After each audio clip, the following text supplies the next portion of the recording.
കണ്ണൂർ രാജ്യാന്തര വിമാനത്താവളത്തിൽ നിന്നും നിർത്തിവച്ച കൂടുതൽ അന്താരാഷ്ട്ര സർവീസുകൾ പുനരാരംഭിക്കും. പശ്ചിമേഷ്യയിലെ യുദ്ധ സാഹചര്യത്തിലാണ് ഗൾഫ് നാടുകളിലേക്കുള്ള സർവീസുകൾ നിർത്തിയത്. എയർ ഇന്ത്യ എക്സ്പ്രസ് അബുദാബിയിലേക്ക് പ്രതിദിന സർവീസുകൾ 23 മുതൽ പുനരാരംഭിക്കും. എയർ ഇന്ത്യ എക്സ്പ്രസ് വിമാനം രാവിലെ 7:45 പുറപ്പെട്ട് 10:05 അബുദാബിയിലെത്തും. തിരികെ പ്രാദേശിക സമയം 11:05 പുറപ്പെട്ട് വൈകുന്നേരം 4:35 കണ്ണൂരിലെത്തും. ഇൻഡിഗോയുടെ അബുദാബിയിലേക്കുള്ള പ്രതിദിന സർവീസ് 25 തുടങ്ങും. രാവിലെ 10:15 കണ്ണൂരിൽ നിന്ന് തിരിച്ച് 12:25 അബുദാബിയിലെത്തും. തിരികെ പ്രാദേശിക സമയം 1:25 പുറപ്പെട്ട് വൈകുന്നേരം 6:50 കണ്ണൂരിലെത്തും. ഫുജൈറയിലേക്ക് ഇൻഡിഗോയുടെ പ്രതിദിന സർവീസ് 25 മുതൽ വീണ്ടും തുടങ്ങും.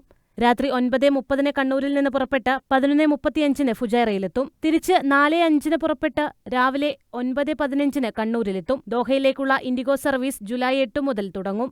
ഞായർ, തിങ്കൾ, വ്യാഴം, വെള്ളി, ശനി ദിവസങ്ങളിലാണ് സർവീസ്. രാത്രി 8:15 കണ്ണൂരിൽ നിന്ന് പുറപ്പെട്ട് 10 ദോഹയിലെത്തും. തിരികെ 11 പുറപ്പെട്ട് പുലർച്ചെ 5:45 കണ്ണൂരിലെത്തിച്ചേരും.